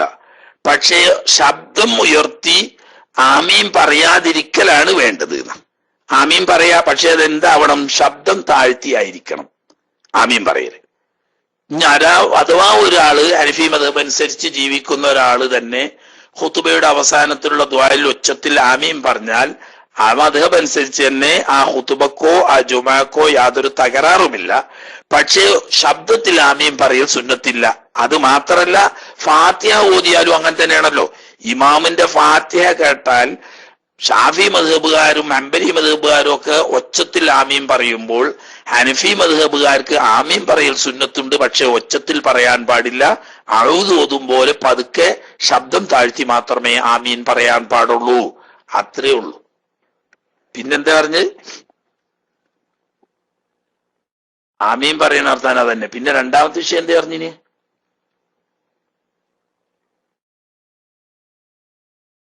കൈകെട്ടുണ്ട് ഇല്ലേ? ഹനഫി മദ്ഹബ് അനുസരിച്ച് പൊക്കിളിന്റെ താഴെ കൈകെട്ടലാണ് സുന്നത്ത്. ഒരാള് പൊക്കിളിന്റെ മേലെ നെഞ്ഞിന്റെ താഴായിട്ട് കെട്ടിയാൽ ഹറാമൊന്നുമില്ല. അതുപോലെ തന്നെ കെട്ടാതെ കൈ അയച്ചിട്ടാലും കുഴപ്പമില്ല. പക്ഷെ സുന്നത്തായ രീതി ഹനഫി മദ്ഹബ് അനുസരിച്ച് പൊക്കിളിന്റെ താഴെ കൈവച്ച് കെട്ടലാണ് സുന്നത്ത്. അത് സുന്നത്തായ രീതിയാണ്. സുന്നത്തായ രീതി മദ്ഹബുകൾ തമ്മിൽ വീക്ഷണ വ്യത്യാസമുണ്ട്. അതിൽ ഹനഫി മദ്ഹബ് ഈ പൊക്കിളിന്റെ താഴെ കൈകെട്ടലാണ് സുന്നത്ത് എന്നതാണ്.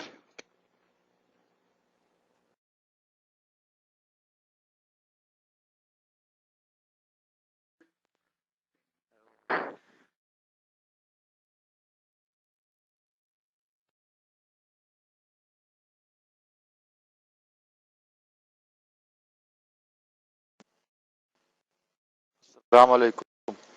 ഉസ്താദെ, നമ്മളിപ്പോ ഹജ്ജിന് ഉംറക്കൊക്കെ പോയാല് ഹറമില്, വിശുദ്ധമായ ഹറമില്, രണ്ട് ഹറമിലും സുബീക്ക് കുനൂത്ത് ഓതുമ്പോ എത്തിദാലില് നമുക്ക് സമയം കിട്ടുന്നുണ്ട് കുനൂത്ത് ഓതാൻ. എങ്കിൽ അവിടെ കുനൂത്ത് നമുക്ക് ഓതാൻ പറ്റുമോ?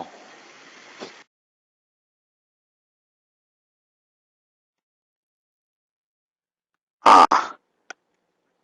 മക്കത്തും മദീനത്തുള്ള ഹറം ഷരീഫുകളിൽ ഹംബലി മദ്ഹബുകാരാണ് ഇപ്പോൾ ഇമാമ് നിൽക്കുന്നത് എന്നതുകൊണ്ട് അവർക്ക് സുബൈയിലല്ല കുനൂത്ത് സുന്നത്ത് വിത്തറിലാണ്. അപ്പൊ അവര് കുനൂത്ത് ഓതൂല. എങ്കിലും കുനൂത്ത് ഓതുന്നവർക്ക് ഓതാനുള്ള സമയമുണ്ട്.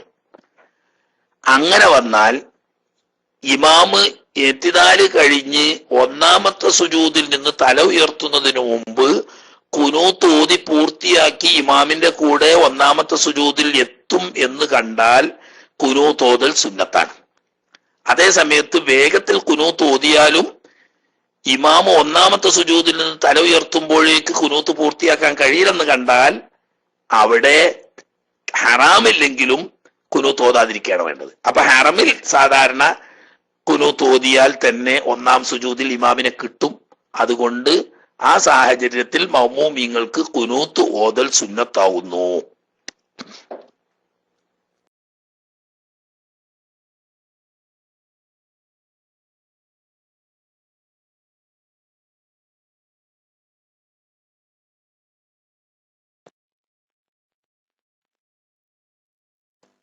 അസ്സലാമലൈക്കും വറഹ്മത്തുള്ളാഹി. എന്താ അങ്ങനെ ആരും മൈക്ക് എടുക്കാത്തത്?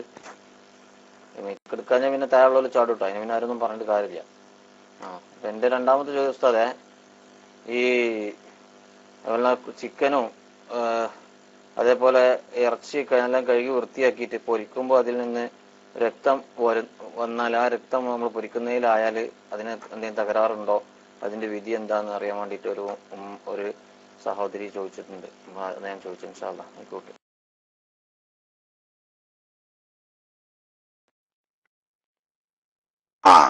കഴുകുന്ന സമയത്ത് നന്നായി വൃത്തിയാണ്. അഥവാ ഒരിക്കുന്ന ഓട്ടയുള്ള പാത്രത്തിലോ കൊട്ടയിലോ ഇട്ട് കഴുകി ശുദ്ധിയായതിനു ശേഷം പിന്നെ നമ്മളത് വേവിക്കുകയോ പൊരിക്കുകയോ ചെയ്യുന്ന സമയത്ത് രക്തത്തിന്റെ അടയാളം നിറം കണ്ടാൽ അതുകൊണ്ട് യാതൊരു കുഴപ്പമില്ല.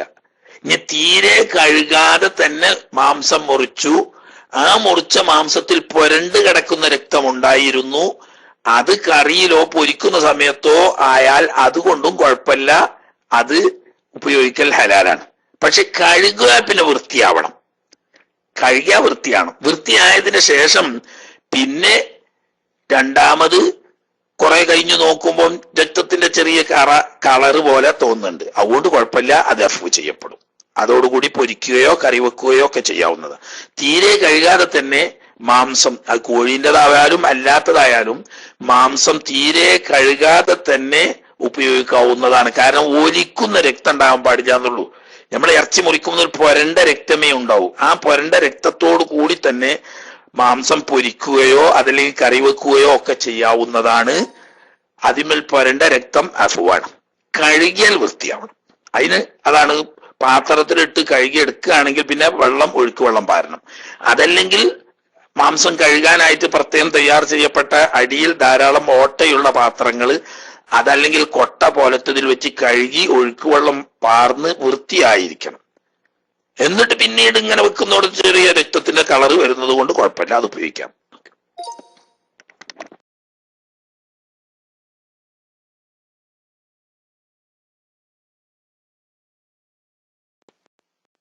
അസ്സലാമു അലൈക്കും വറഹ്മത്തുള്ളാഹി വബറകാതുഹു. മുമ്പിലുള്ളവർ മൈക്കെടുക്കണില്ല, അതുകൊണ്ട് മൈക്കെടുത്തതാണ്. നേരത്തെ നമ്മുടെ ഇഷ്കു ചോദിച്ചതിന്റെ കൂട്ടത്തിലുള്ള ഒരു ചോദ്യമാണ്. നമ്മൾ യാത്ര പുറപ്പെട്ട് മഗ്‌രിബിന് മുമ്പാണ് യാത്ര പുറപ്പെട്ടത്. മഗ്‌രിബ് നമസ്കാരത്തിന്റെ സമയത്ത് മഗ്‌രിബിന്റെ കൂടെ ഇശാ ഒന്നിച്ച് ജമാക്കി. പക്ഷെ യാത്ര അവസാനിച്ച് തിരിച്ചെത്തുമ്പോഴത്തേക്ക് അതിൽ കിലോമീറ്റർ നോക്കിയപ്പോൾ ഒരു രണ്ട് സൈഡും പോയി തിരിച്ചു വന്നപ്പോഴത്തേക്ക് 260 കിലോമീറ്റർ ആയുള്ളൂ. അപ്പോഴേ തിരിച്ച് റൂമിലെത്തിയതിനു ശേഷം രണ്ടാമത് ഇശാ നമസ്കാരം വീണ്ടും നമസ്കരിച്ചു. അപ്പൊ അത് നമസ്കരിക്കുന്ന സമയത്ത് നിയത്ത് അത് അതായിട്ടാണോ നിയത്ത് ചെയ്യേണ്ടത്, അതോ മടക്കി നമസ്കരിക്കുന്നതായിട്ടാണോ നിയത്ത് ചെയ്യേണ്ടത്? ദുആ. അസ്സലാമു അലൈക്കും വറഹ്മത്തുള്ളാഹി വബറകാതുഹു. വഅലൈക്കും അസ്സലാം വറഹ്മത്തുള്ളാഹി. യാത്ര പോകുന്ന സമയത്ത് 2 മർഹല അഥവാ 132 കിലോമീറ്റർ ഉണ്ട് എന്ന ധാരണയിൽ മഗ്രിബ് നിസ്കരിക്കുന്ന കൂട്ടത്തിൽ ഇശാഇനെ ജമ്മാക്കി നിസ്കരിച്ചു. മഗ്രിബിന്റെ സമയത്ത് മുന്തിച്ച് ജമ്മാക്കി നിസ്കരിച്ചു. പിന്നീട് യാത്ര കഴിഞ്ഞ് നോക്കുമ്പോൾ ഒരു ഭാഗത്തേക്ക് 132 കിലോമീറ്റർ ദൂരം ഇല്ല. കാരണം പോയി വന്നപ്പോ ആകെ ടോട്ടൽ ദൂരം നോക്കുമ്പോൾ 130 കിലോമീറ്ററേ ഉള്ളൂ, അല്ല 230 കിലോമീറ്ററേ ഉള്ളൂ. അങ്ങനെ വരുമ്പോ ഒരു ഭാഗത്തേക്ക് 132 കിലോമീറ്റർ എന്ന് പറയുന്ന ദൂരം കിട്ടിയിട്ടില്ലല്ലോ. ഇപ്പോൾ ജമ്മു കസറുവാക്കാൻ പറ്റുന്ന യാത്ര ആയിട്ടില്ല എന്ന് ബോധ്യപ്പെട്ട സ്ഥിതിക്ക് ആ ഇശാ രണ്ടാമത് നിസ്കരിക്കുക ഖളാ വീട്ടുക എന്ന നിലക്കല്ല, ഇശാ എന്ന ഫർദ് നിസ്കാരം ഞാൻ നിർവഹിക്കുന്നു എന്ന നിലക്ക് എന്ന് പറഞ്ഞാൽ ആദ്യം നിസ്കരിച്ചത് സഹിയായിട്ടില്ല എന്ന് ഇപ്പോൾ ബോധ്യപ്പെട്ടു. അപ്പോൾ ഇപ്പോൾ നിസ്കരിക്കുന്നത് യഥാർത്ഥത്തിലുള്ള നിസ്കാരം തന്നെയാണ്. അപ്പൊ ഖളാ വീട്ടല്ല, മടക്കല്ല, ഒറിജിനൽ ഇശാ തന്നെയാണ് ഇപ്പൊ നിസ്കരിക്കുന്നത്. കാരണം ആദ്യം നിസ്കരിച്ചത് സഹിയാകാനുള്ള ഷർത്തൊക്കാത്തത് കൊണ്ട് അത് ബാത്തില. അപ്പൊ ഇപ്പോൾ നിസ്കരിക്കുന്നത് ഒറിജിനൽ യഥാർത്ഥ നിസ്കാരമാണ്.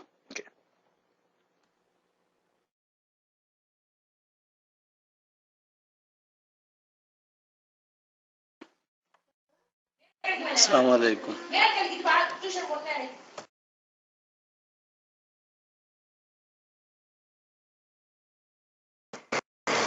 അസ്സലാമു അലൈക്കും വറഹ്മത്തുള്ളാഹി തആല വബറകാതുഹു. ഉസ്താദ്, 4 ചോദ്യം കൂടെ വന്നിട്ടുണ്ട്. പിന്നെ അറബിയിലുള്ള ഉസ്താദ് ഒരു ചോദ്യമുള്ളത്, അറബിയിലുള്ള ദുആ അർത്ഥമറിയാതെ ദുആ ചെയ്താൽ അതിന് ഉത്തരം കിട്ടുമോ, അത് ആ ദുആക്ക് ഉത്തരം കിട്ടുമോ എന്നുള്ളൊരു ചോദ്യമാണ് ഉസ്താദ്. അങ്ങനെയാണെങ്കിൽ ഉത്തരം കിട്ടൂല എന്നുണ്ടെങ്കിൽ, അല്ലെങ്കിൽ പിന്നെ ഉത്തരം കിട്ടാത്ത രൂപത്തിലാണെങ്കിൽ നമ്മൾ നിസ്കാരത്തിൽ തയ്യാത്തിലൊക്കെ അവസാനത്തെ തയ്യാത്തിലൊക്കെ ഉള്ള ദുആക്ക് അതിൻ്റെയൊക്കെ രൂപം നമ്മൾ അർത്ഥം അറിഞ്ഞിരിക്കേണ്ടത് സുന്നത്തുണ്ടോ, അല്ലെങ്കിൽ അർത്ഥം അറിയാതെയും ചൊല്ലിയാ മതി എന്നാണോ എന്നും കൂടെ കൂട്ടത്തിൽ എന്റെ വകയോടുള്ളൊരു ചോദ്യമാണ്. അസ്സലാമു അലൈക്കും വറഹ്മത്തുള്ളാഹി. വഅലൈക്കും അസ്സലാം വറഹ്മത്തുള്ളാഹി. നമ്മൾ ചെയ്യുന്ന ഏത് ദുആവും അർത്ഥം അറിഞ്ഞുകൊണ്ടാകൽ സുന്നത്താണ്. കാരണം ഞാൻ പറയുന്നത് എന്താണ് എന്ന് മനസ്സിലാക്കി പറയുമ്പോൾ അതിൽ കുറെ കൂടി ആത്മാർത്ഥതയും ഇഖ്ലാസും കിട്ടാൻ സാധ്യതയുണ്ട്. അതുകൊണ്ട് അത് നല്ലതാണ്. എന്നാൽ ഖുർആനിൽ പെടുന്നതോ ഹദീസിൽ വന്നതോ ആയ ദുആകൾ അർത്ഥം അറിയാതെ ദുആ ചെയ്താലും മതി, അതുകൊണ്ട് സുന്നത്ത് കിട്ടും, പ്രതിഫലം കിട്ടും. എന്നാൽ അത് തന്നെ അർത്ഥം അറിഞ്ഞ് ചെയ്യാൻ പറ്റുകയാണെങ്കിൽ ഏറ്റവും നല്ലത് അതാണ്. അതുകൊണ്ടാണല്ലോ 3-ാം ക്ലാസ്സിൽ തന്നെ നിസ്കാരത്തിൽ നമ്മൾ നിർവഹിക്കേണ്ട എല്ലാ ദിക്റുകളുടെയും ദുആകളുടെയും ഖുനൂത്ത് ഉൾപ്പെടെയുള്ളതിന്റെയും അർത്ഥം കുട്ടികളെ പഠിപ്പിക്കുന്നത്. അർത്ഥം അറിഞ്ഞ് ചെയ്താൽ അതാണ് നല്ലത് എന്ന നിലക്കാണ്. ഒരാൾ അർത്ഥം അറിയാതെ ചൊല്ലുന്നു, എന്നാൽ തിരുനബി സല്ലല്ലാഹു അലൈഹി വസല്ലം തങ്ങൾ പഠിപ്പിച്ച ഹദീസിൽ വന്ന ദുആകളാണെങ്കിൽ കുഴപ്പമൊന്നുമില്ല, കൂലിട്ടും. ഉദാഹരണമാണ് സ്വലാത്ത്. ഇബ്രാഹിമി സ്വലാത്ത് ഹദീസിൽ സ്ഥിരപ്പെട്ട സ്വലാത്താണ്. അർത്ഥം അറിഞ്ഞാലും കൂലിട്ടും, അർത്ഥം അറിഞ്ഞിട്ടില്ലെങ്കിലും കൂലിട്ടും. അതുപോലെ തന്നെ അത്തഹിയാത്തിന്റെ അവസാനത്തിൽ ചെല്ലുന്ന ദുആ അല്ലാഹുമ്മ ഗ്ഫിർ ലീ മാ ഖദ്ദംതു വമാ അഖർതു എന്ന് തുടങ്ങുന്നത് ഹദീസിൽ വന്ന ദുആൻ. അർത്ഥം അറിഞ്ഞാലും കൂലിട്ടും, അറിഞ്ഞിട്ടില്ലെങ്കിലും കൂലിട്ടും. അതുപോലെ തന്നെ അല്ലാഹുമ്മ ഇന്നി അഊദു ബിക മിൻ അദാബിൽ ഖബ്രി വമിൻ അദാബിൻ നാർ എന്ന് തുടങ്ങുന്ന ദുആ ഹദീസിൽ വന്ന ദുആ ആണ്. അർത്ഥം അറിഞ്ഞാലും കൂലിട്ടും, അർത്ഥം അറിഞ്ഞിട്ടില്ലെങ്കിലും കൂലിട്ടും. അതൊന്നും അല്ലാത്ത നമ്മൾ സ്വന്തമായിട്ട് എവിടോ കണ്ടൊരു ദുആണ് ചെല്ലുകയാണ്, അത് ഹദീസിൽ വന്നതൊന്നും അല്ല, നമുക്കൊരു അർത്ഥം അറിയില്ല, അങ്ങനത്തെ ദുആ ചെയ്യാതിരിക്കലാണ് നല്ലത്. ഹദീസിൽ വന്നതാണെങ്കിൽ അല്ലെങ്കിൽ ഖുർആനിൽ പറഞ്ഞതാണെങ്കിൽ അത് അങ്ങനെ ചെല്ലാം, അർത്ഥം അറിഞ്ഞാലും നന്ന്, അറിഞ്ഞിട്ടില്ലെങ്കിലും കുഴപ്പമില്ല, കൂലിട്ടും. അല്ലാത്ത ദുആകളാണെങ്കിൽ അർത്ഥം അറിഞ്ഞ് ചെയ്യുകയാണ് വേണ്ടത്. ഇനി അതല്ല, ഇപ്പൊ നിസ്കാരത്തിന് ശേഷമൊക്കെ ദുആ ചെയ്യുന്നു, ഉസ്താദ് ദുആ ചെയ്യുന്നു, ഉസ്താദിന് അർത്ഥം അറിയും. അപ്പൊ ഈ ഉസ്താദിലുള്ള വിശ്വാസപ്രകാരം നമ്മുടെ ദുന്യവിയും മുഹ്റവിയുമായ ഖൈറിന് വേണ്ടി ചോദിക്കുന്നു, ഷെറിന് തൊട്ട് കാവൽ തേടുന്ന ദുആ ആണ് ഉസ്താദ് ചെയ്യുക എന്ന ധാരണയിൽ നമ്മൾ ആമീൻ പറഞ്ഞാൽ അപ്പോഴും സുന്നത്തിന്റെ കൂലി കിട്ടും. അതൊന്നുമല്ല, നമ്മൾ തന്നെ ഒറ്റക്ക് ദ്വാരക്കുകയാണ്. എന്നാ പിന്നെ നമ്മൾ പറയുന്നത് എന്താണെന്ന് മനസ്സിലാക്കിക്കൊണ്ടായിരിക്കണം. അത്രയേ ഉള്ളൂ. ഓക്കെ.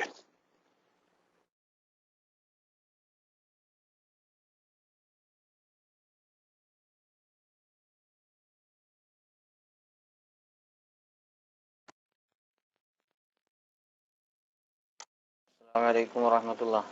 ഇന്നിപ്പോ നമ്മളെ ക്ലാസ്സിലെ ചോദ്യങ്ങളൊന്നും വന്നില്ലല്ലോ. ഇൻഷാ അല്ലാഹ് ഞാനൊരു ചോദ്യം ചോദിക്കുന്നത്, അപ്പൊ നേരത്തെ റുത്തുബത്തുൽ ഫർജിന്റെ കാര്യം പറഞ്ഞ ഉസ്താദെ, അവിടെ ഒരു കൂട്ടർക്കുള്ള സംശയമാണ്, പിന്നെ ഈ ഈ വദിയും അല്ല മദിയ് നമ്മൾക്ക് ഈ വികാരം ഉണ്ടാകുമ്പോഴാണല്ലോ പുറപ്പെടുക. അപ്പൊ അതേ പ്രകാരം തന്നെ ഇപ്പൊ ഒരു സ്ത്രീ പിന്നെ ഭർത്താവിന് വിചാരിച്ച് അല്ലെങ്കിൽ ഭർത്താവിനെ ചിന്തിച്ച് ഇങ്ങനെ ആ സമയത്ത് ഇത് പുറപ്പെട്ടു. അപ്പൊ ഇത് റുത്തുബത്തുൽ ഫർജാണ്. അത് പുറപ്പെടുമ്പോൾ പ്രത്യേക അതിന് അടയാളങ്ങളൊന്നും ഉണ്ടാവില്ലല്ലോ, രണ്ടുപേരെയും പോലെ തന്നെ ആയിരിക്കുമല്ലോ. അപ്പൊ ഇത് എങ്ങനെ തിരിച്ചറിയാന്നുള്ളതാണ് സംശയം. ഇൻഷാ അല്ലാഹ് മൈക്ക് വിട്ടു.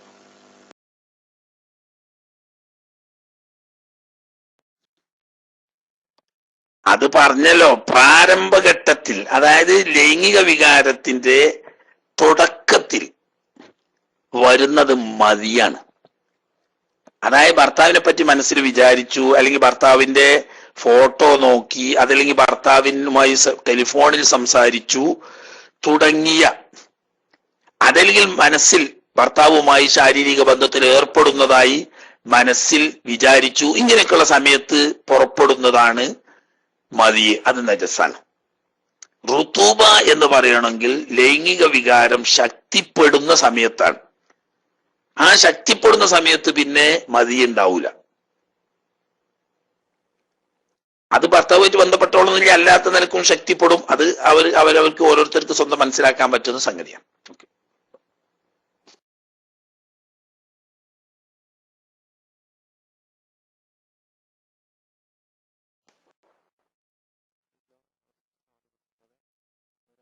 നിസ്കാരത്തിന്റെ റുക്കൂല് പോകുന്നതിന് മുമ്പ് ജമാഅത്തില് എത്തി, അതിനുശേഷം ഇമാം റുക്കൂവിന് പോയി. അപ്പോ ഈ ഇദ്ദേഹത്തിന് ഫാത്തിഹയുടെ ചെറിയൊരു ഭാഗം മാത്രമേ ഓതാൻ പറ്റുള്ളൂ. അയാൾക്ക് ഫാത്തിഹ പൂർണ്ണമായി ഓതൽ നിർബന്ധമുണ്ടോ?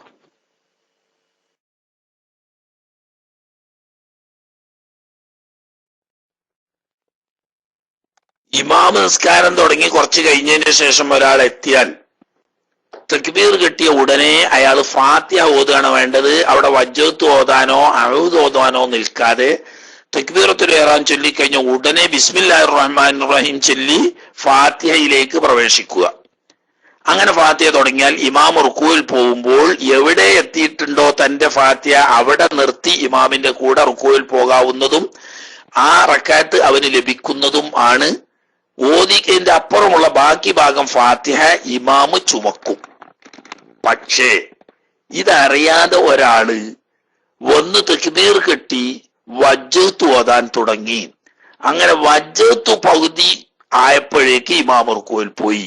എന്നാൽ ഇമാമിന്റെ കൂടെ റുക്കൂയിൽ പോകാതെ എത്ര സമയമാണോ വജ്ജത്ത് ഓതാൻ ഉപയോഗപ്പെടുത്തിയത് എങ്കിൽ അത്ര സമയം ഫാത്തിഹ ഓതുകയും എന്നിട്ട് റുക്കൂയിൽ പോയിട്ട് ഇമാമിന്റെ കൂടെ റുക്കൂവ് കിട്ടുകയും ചെയ്താലേ ആ റക്അത്ത് കിട്ടുകയുള്ളൂ. ഇമാമ് അത്രയും സമയം ഓതി തീരുന്നതിന് മുമ്പ് തന്നെ ഇമാമ് റുക്കൂയിൽ നിന്നിട്ട് ഉയർന്നാൽ ഇവൻ ആ റക്അത്ത് നഷ്ടപ്പെടും. ഇനി രണ്ടാമത് റുക്കൂയിൽ പോകാൻ പാടില്ല.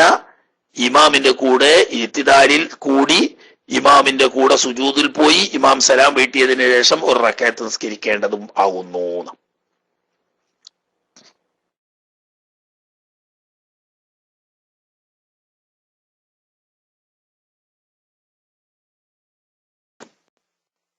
അസ്സലാമു അലൈക്കും വറഹ്മത്തുള്ളാഹി തആല വബറകാതുഹു. ഉസ്താദ്, ഒരു മുസാഫിറിന്റെ നിസ്കാരത്തിനെ സംബന്ധിച്ചാണ് ചോദിക്കുന്നത്.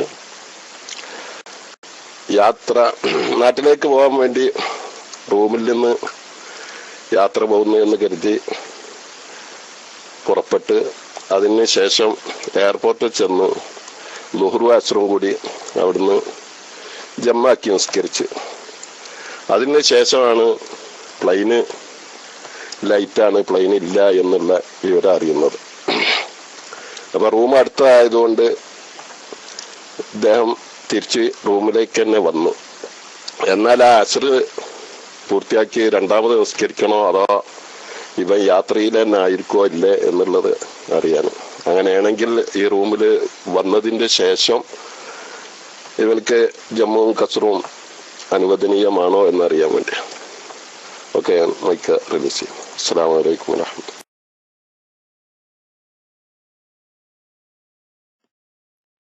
വഅലൈക്കും അസ്സലാം വറഹ്മത്തുള്ളാഹി. നാട്ടിലേക്ക് പോകാൻ ഉദ്ദേശിച്ചിറങ്ങിയ ആള് അപ്പൊ ദീർഘയാത്രയാണ്, 2 മർഹലയേക്കാൾ കൂടുതലുള്ള യാത്രയുള്ള ഈ യാത്ര ഉദ്ദേശിച്ച് പുറപ്പെട്ടു. എയർപോർട്ടിൽ വെച്ച് ളുഹുറും അസറും നിസ്കരിച്ചു. അതായത് അസറിനെ ളുഹുറിലേക്ക് മുന്തിച്ച് ജമാക്കി നിസ്കരിച്ചു. അതിനുശേഷം ഇന്ന് യാത്ര പോകാൻ കഴിയില്ല എന്ന് ബോധ്യപ്പെട്ടു. യാത്രയിൽ നിന്ന് മടങ്ങിപ്പോന്നാൽ, പണ്ട് നമ്മൾ ഖുലാസ ഓതിയ സമയത്ത് പറഞ്ഞു, യാത്ര മുറിയുന്ന കാര്യങ്ങളിൽപ്പെട്ട കാര്യമാണ്. 2 മർഹല യാത്ര ചെയ്യാൻ ഉദ്ദേശിച്ച മനുഷ്യൻ അതിന്റെ മുമ്പ് യാത്ര മതിയാക്കി തിരിച്ചു പോരേണ്ട സാഹചര്യം വന്നാൽ സഫർ യാത്ര മുറിയുന്നതാണ് എന്ന് പണ്ട് നമ്മൾ ഖുലാസയിൽ ഓതി. ആ അടിസ്ഥാനത്തിൽ ഇവൻ രാമിലേക്ക് തിരിച്ചെന്നാൽ അവന്റെ യാത്ര മുറിഞ്ഞു കഴിഞ്ഞു. അപ്പോ നേരത്തെ മുന്തിച്ച് നിസ്കരിച്ച ളുഹർ രണ്ടാമത് നിസ്കരിക്കണം. ഖളാ വീട്ടുകയല്ല, അല്ല അസർ രണ്ടാമത് നിസ്കരിക്കണം. കാരണം യാത്ര മുറിഞ്ഞതുകൊണ്ട് അസറിന്റെ വഖത്താവുന്ന സമയത്ത് അസർ നിസ്കരിക്കണം. അപ്പൊ ആ അസർ നിസ്കരിച്ച് പിന്നെ തുടർന്ന് ജമ്മാക്കാൻ പാടില്ലാണ്. കാരണം എന്താന്ന് വെച്ചാൽ അവൻ യാത്രയിലല്ല, യാത്ര മുറിഞ്ഞു. യാത്ര ദീർഘയാത്ര ഉദ്ദേശിച്ച് പുറപ്പെട്ടവനാണെങ്കിലും 2 മർഹലിന്റെ മുമ്പ് യാത്ര മുറിയുകയും തിരിച്ചു പോരുകയും ചെയ്തു കഴിഞ്ഞാൽ യാത്ര മുറിയും. അപ്പൊ ആ യാത്രയുടെ ഹുക്മ് പിന്നെ തുടർന്ന് വരുന്നതല്ല.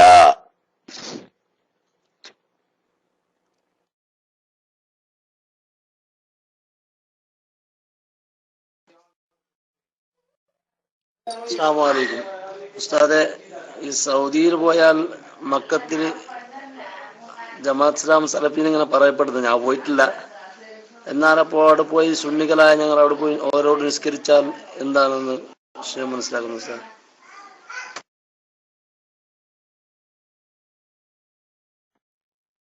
അതൊക്കെ പൂതി പറയല്ലേ. നിങ്ങൾ മക്കത്ത് വരുമ്പോഴേ നിങ്ങളൊന്ന് നോക്കണ്ടി. ഇവിടെ തറാവീഹ് 20 റക്അത്ത് നിസ്കരിക്കും, മനസ്സിലായില്ലേ? ഖുതുബക്ക് 2 വാങ്ങും കൊടുക്കും. ഖുതുബ ഓതാൻ വേണ്ടിയിട്ട് കേറുമ്പം ഈ ഖതീബിന്റെ കയ്യിൽ ഒരു വടി ഉണ്ടാവും കുത്തിപ്പിടിക്കാൻ. ഇങ്ങനെ തുടങ്ങി നമ്മുടെ നാട്ടിലെ വഹാബി മൗദൂദിയാദികൾ ബിദ്അത്താണ്, തെറ്റാണ്, അനിസ്ലാമികമാണെന്ന് പറയുന്ന സുന്നി ആചാരങ്ങളൊക്കെ നടത്തുന്ന ഇമാമിയങ്ങൾ. പക്ഷേ അവരുടെ ആചാരങ്ങള് ഹംബലി മദ്ഹബ് അനുസരിച്ച്, നമ്മുടെ ഷാഫി മദ്ഹബ് അനുസരിച്ചല്ല, ഹംബലി മദ്ഹബ് അനുസരിച്ചാണ്. അതുകൊണ്ട് അവര് വിത്റിലാണ് ഖുനൂത്ത് ഓതുക, നമ്മൾ സുബഹിക്കാണ് ഖുനൂത്ത് ഓതുക. അത് ഒന്ന് ഹംബലി മദ്ഹബാണ്, ഒന്ന് ഷാഫി മദ്ഹബാണ്. അതുപോലുള്ള ചെറിയ മദ്ഹബ് സംബന്ധമായ വ്യത്യാസങ്ങളുണ്ട് എന്നല്ലാതെ ഈ നമ്മളെ നാട്ടിലുള്ള വഹാബികളെ പോലത്തെ ഒറ്റൊന്നും മക്കത്തെ പള്ളിയിലും ഇമാമുക്കണയിലും ഇല്ല, മദീനത്തെ പള്ളിയിലും ഇമാമുക്കണയിലും ഇല്ല. ചില ആളുകൾക്കൊക്കെ വിശ്വാസപരമായി തവസ്സുലും ഇസ്തിഗാസയും ഒക്കെ തെറ്റാണെന്ന് വിശ്വസിക്കുന്നവരുണ്ടെന്ന് പറയപ്പെടുന്നു. എല്ലാവരും ഒന്നും അതിന്റെ ആളുകളല്ല. അതുകൊണ്ട് ഒരാളെ പറ്റി ഉറപ്പ് അയാള് ഒരു ബിദ്അ വിശ്വാസമുള്ളവനാണെന്ന് കണ്ടാൽ ഉറപ്പുണ്ടെങ്കിൽ അയാളെ തുടരാതിരിക്കൽ തന്നെയാണ് നല്ലത്. എന്നാൽ അവിടെയുള്ള ഇമാമിയങ്ങളെല്ലാം അങ്ങനെയാണെന്ന് ഒരിക്കലും പറയണ്ട. ഇവിടുത്തെ ഹറമൈനിന്റെ ചാർജ് വഹിക്കുന്ന വലിയ ഷെയ്ഖ്, ഇവിടുത്തെ ഖത്തീബ് മാത്രമല്ല, ഇവിടുത്തെ ഒരു ക്യാബിനറ്റ് മന്ത്രിയുടെ റാങ്കിലുള്ള ഹറമൈനിയുടെ കാര്യ വകുപ്പ് നടത്തുന്ന അദ്ദേഹം കഴിഞ്ഞ പ്രാവശ്യം ബഹുമാനപ്പെട്ട AP ഉസ്താദിനെ സ്വീകരിച്ചപ്പോൾ ബുർദയിലെ വരികൾ ചൊല്ലിക്കൊണ്ടാണ് AP ഉസ്താദിനെ സ്വീകരിച്ചത്. ബുർദ ഷിർക്കാണ്, അനിസ്ലാമികമാണെന്ന് പറയണോല നമ്മളെ നാട്ടിലെ വഹാബി മൗദൂദിയൊക്കെ. അപ്പൊ ആ ജാതിയൊന്നും അല്ല, ഇതൊക്കെ വെറുതെ ഒക്കെ ഞമ്മന്റെ ആളാണ് എന്ന് പറയാ. എന്നാ ഞമ്മന്റെ ആളാണെങ്കിൽ എല്ലാ കൊല്ലവും റമദാനിൽ 2 പ്രാവശ്യം സ്ത്രീകൾ തവാഫിനും വേണ്ടി വന്നാൽ മതി, ഹറമിൽ ഫർളോ സുന്നത്തോ ആയ നിസ്കാരം നിങ്ങൾ വീട്ടിൽ വെച്ച് നിസ്കരിച്ചാൽ മതി എന്ന് പറയുന്നവരാണ് ഹറമിലെ ഇമാമിങ്ങൾ. 2 ബാങ്ക് കൊടുക്കുന്നവരാണ് ഹറമിലെ ആളുകള്. ഖുതുബ ഓതാൻ കേറുമ്പോ ഒരു വടി കയ്യിൽ പിടിച്ചിട്ട് ഖുതുബ ഓതുന്നവരാണ്. അപ്പൊ മറ്റേത് ഈ കേൾക്കുന്നത് അല്ലെങ്കിൽ എന്താ, ഇനി ഈ ആധുനിക യുഗത്തില് ഈ വിജ്ഞാനം സ്ഫോടനം ഉണ്ടാവുകയും സാങ്കേതിക വിദ്യ പുരോഗമിക്കുകയും ചെയ്ത ലോകത്ത് ഈറ്റങ്ങളുടെ എന്തൊക്കെ പൊള്ളു ബാത്തിലായി ഞങ്ങൾ കരുതിയത്. പണ്ട് പറയലേ ഈ മൗലൂദോദലും ജാറം കെട്ടലും സിയാർത്തിന് പോലും ഒക്കെ കേരളത്തിലെ കുറച്ച് മൗലിയാക്കന്മാരെ വാറ്റുപയപ്പിന്റെ പ്രശ്നമാണ്, ലോകത്തെവിടെയില്ല. ഇപ്പൊ അത് നടക്കുവോ? നിങ്ങൾ നോക്കി, മുസ്ലിങ്ങൾ ജീവിക്കുന്ന മശ്രിഖ് മഗ്രിബ് ഇടയിലുള്ള എല്ലാ പ്രദേശത്തും വിപുലമായ മൗലിദും ആഘോഷവും നടക്കുന്നുണ്ട്. ഇന്ന് നിഷേധിക്കാൻ കഴിയും ആർക്കെങ്കിലും? ലൈവായിട്ട് കാണല്ലേ നമ്മൾ? എന്നതുപോലെ ബഹുമാനപ്പെട്ട മുൻഗാമികളായ അമ്പിയാക്കന്മാരുടേത് തുടങ്ങി സഹാബത്തിന്റെയും ഔലിയാക്കന്മാരുടെയും ജാറങ്ങളും മക്കാമുകളും ഉറൂസുകളും ലോകത്ത് വ്യാപകമായി നടക്കുന്നു. ഇന്നാർക്കെങ്കിലും നിഷേധിക്കാൻ കഴിയോ? എന്നേലും ഒരു വിവരമില്ലാത്തവരെ പറ്റിച്ചു വെക്കുകയാണ്. അവിടെയൊക്കെ ഉള്ളത് ഞമ്മന്റെ ആളുകളാണ്, നിങ്ങളെങ്ങനെ ഓല തുടരുക?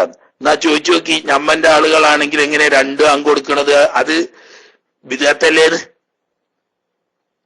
എന്താ അങ്ങനെ തുടങ്ങിയിട്ട് അവര് പെണ്ണുങ്ങളെ വെറുതെ പോകാത്ത പെണ്ണുങ്ങൾ ആട്ടിത്തൊളിച്ചു കൊണ്ടുപോകുക. ഇവിടെ പള്ളി ഹറമിൽ വെച്ചിട്ട് റമദാനിൽ കൊല്ലം തോറും നിങ്ങൾ വരല്ലേ? നാട്ടുകാർ മാത്രല്ല, ഉംറക്ക് വേണ്ടി വന്ന ആളുകൾ വരെ ഉംറക്കും തവാഫിനും മാത്രം വന്നാൽ മതി. നിങ്ങൾ ജമാഅത്തായിട്ട് നിങ്ങൾ നിസ്കരിക്കാൻ പള്ളിയേക്ക് വരണ്ട, ഫർദ് നിസ്കരിക്കാനും വരണ്ട, സുന്നത്ത് നിസ്കരിക്കാനും വരണ്ട, നിങ്ങളെ വീട്ടിൽ വെച്ച് നിസ്കരിച്ചാൽ മതി എന്ന് പറയും. അപ്പൊ പിന്നെ നിങ്ങൾ ചോദിക്കും വരുന്നില്ലേ എന്ന് പറഞ്ഞാൽ അതൊക്കെ ബടിയെടുത്തിട്ട് അടിക്കാൻ ഇസ്ലാമാരോടും പറഞ്ഞണോ? തെറ്റ് തെറ്റാണെന്നും ശരി ശരിയാണെന്നും പറഞ്ഞു കൊടുക്കാനാണ് അവരമാനോട് പറഞ്ഞത്. അത് ഇപ്പോഴും ഇവിടെ നടക്കുന്നുണ്ട്. ഓക്കെ,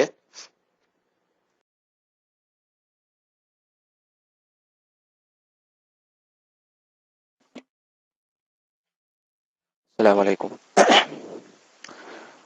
മയ്യത്ത് നിസ്കാരവുമായിട്ട് ഒരു ചോദ്യമാണ്, ബന്ധപ്പെട്ട ഒരു ചോദ്യം.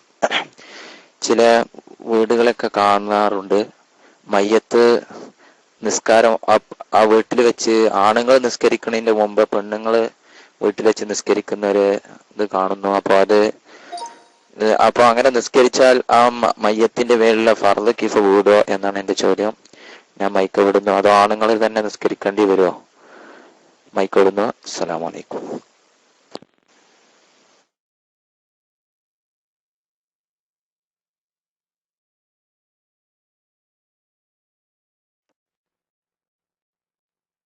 മൈക്ക് വിടാൻ താമസിച്ചാൽ സമയം പോവും, അല്ലെങ്കിൽ ബാങ്ക് കൊടുക്കാനാണ്. പുരുഷന്മാരുള്ള സ്ഥലത്ത് സ്ത്രീകൾ മയ്യത്ത് നിസ്കരിച്ചാൽ ഫർദ് കിഫായി വീടുന്നതല്ല. പുരുഷന്മാരുടെ കൂടെയോ പുരുഷന്മാർ നിസ്കരിച്ചതിന് ശേഷമോ അല്ലാതെ, പുരുഷന്മാരുടെ കൂടെയല്ല പുരുഷന്മാർ നിസ്കരിച്ചതിന് ശേഷവുമല്ലാതെ മുൻകൂറായി സ്ത്രീകൾ നിസ്കരിച്ചാൽ അവിടെ നിസ്കാരം തന്നെ സഹിയല്ല എന്നതാണ് മദ്ഹബ്. മനസ്സിലായില്ല? പുരുഷന്മാരുള്ള സ്ഥലത്ത് ഒരു മനുഷ്യൻ മരിച്ച മയ്യത്ത് കുളിപ്പിച്ചു കഴിഞ്ഞിട്ട് പുരുഷന്മാർ നിസ്കരിക്കുന്നതിന് മുമ്പ് വീട്ടിൽ വെച്ച് സ്ത്രീകൾ നിസ്കരിക്കുന്ന ഒരു സമ്പ്രദായമുണ്ട്. ആ സമ്പ്രദായത്തെ പറ്റിയാ ചോദിച്ചത്. അത് സഹീഹല്ല. അതുകൊണ്ട് ഫർദ് കിഫായി വീടുകയില്ല. ഫർദ് കിഫായി വീടണമെങ്കിൽ പുരുഷൻ കുട്ടികളായ തമ്മീസെത്തിയ കുട്ടി ഉൾപ്പെടെയുള്ള ആണ് വർഗത്തിൽ ആരും ഇല്ലെങ്കിലേ പെണ്ണ് നിസ്കരിച്ചാൽ ഫർദ് കിഫായി വീടുകയുള്ളൂ. അങ്ങനെയുള്ള പുരുഷൻ നിസ്കരിക്കുന്ന കൂട്ടത്തിൽ തുടർന്നുകൊണ്ടോ പുരുഷൻ നിസ്കരിച്ചതിന് ശേഷമോ നിസ്കരിച്ചാൽ സ്ത്രീകൾക്ക് സുന്നത്തിന്റെ കൂലി കിട്ടും. കൂട്ടത്തിലുമല്ല, നിസ്കരിച്ചതിന് ശേഷമോ അല്ലെങ്കിൽ ആ നിസ്കാരം തന്നെ സ്വീകാര്യമല്ല.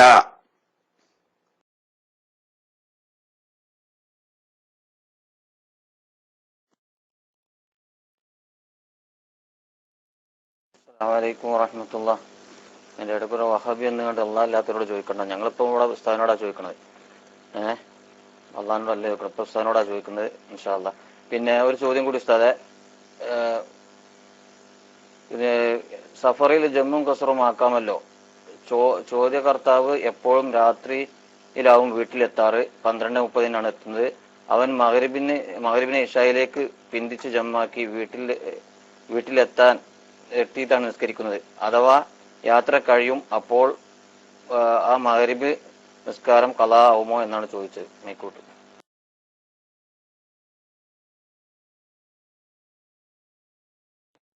അതൊക്കെ കീശിരി ഇവിടെ ഇല്ലാത്ത സമയത്ത് ചോദിച്ച് ഞങ്ങൾ ഇവിടുന്ന് അടിച്ച് പൊളിച്ച് പറഞ്ഞ് അതിന്റെ ഒരു അനുബന്ധ ചോദ്യം റുവൈസ് ചോദിച്ച അതൊക്കെ കഴിഞ്ഞു. ഇനിയിപ്പോ സമയമില്ലാത്ത സമയത്ത് ഇനിയിപ്പോ ഒരു കാര്യം ചെയ്താൽ അവനോട് കള വീട്ടാൻ പറയാം മഗ്‌രിബ്, അത്രയേ ഉള്ളൂ. ഇനി സമയമില്ല, ബാങ്ക് കൊടുക്കാൻ സമയമായിട്ടുണ്ട്, ബാക്കി കുറച്ച് ആളുകളും കൂടി ഉണ്ട്.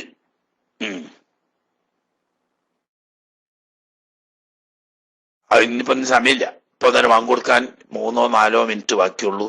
ചെറുതായിട്ടൊന്ന് ദ്വാരക്കാനുള്ള സമയമുണ്ട്, അത്രയേ ഉള്ളൂ. ഇൻഷാ അല്ലാഹ് ബാക്കിയുള്ളവര് നാളെ നേരത്തെ വരി. അല്ലാഹു സുബ്ഹാനഹു വ തആല എല്ലാവർക്കും ഖൈറും ബറക്കത്തും നൽകുമാറാകട്ടെ. നാഫിയായ ഇൽമ് അല്ലാഹു തആല നമുക്കൊക്കെ അല്ലാഹു തആല തന്ന് അനുഗ്രഹിക്കുമാറാകട്ടെ. അറിയുന്നതനുസരിച്ച് അമൽ ചെയ്യാനും അറിവില്ലാത്ത കാര്യങ്ങൾ പഠിക്കാനും അല്ലാഹു തആല നമുക്ക് എല്ലാവർക്കും തൗഫീഖ് തന്ന് അനുഗ്രഹിക്കുമാറാകട്ടെ. ربنا تقبل منا إنك أنت السميع العليم وتب علينا إنك أنت التواب الرحيم. റഹ്മാനും റഹീമുമായ തമ്പുരാനെ, സാധുക്കളായ ഞങ്ങൾ ഒരുപാട് തെറ്റുകളും വീഴ്ചകളും വരുത്തിയവരാണ്. ഞങ്ങൾക്ക് നീ പുറത്തു മാപ്പാക്കണേ അല്ലാ. ഞങ്ങളുടെ വാക്കുകളും പ്രവൃത്തികളും നടപടിയും സ്വഭാവവും നിന്റെ പൊരുത്തത്തിലാക്കണേ റഹ്മാനെ. നീ വെറുത്തതും വിരോധിച്ചതുമായ കാര്യങ്ങളിൽ നിന്നിട്ട്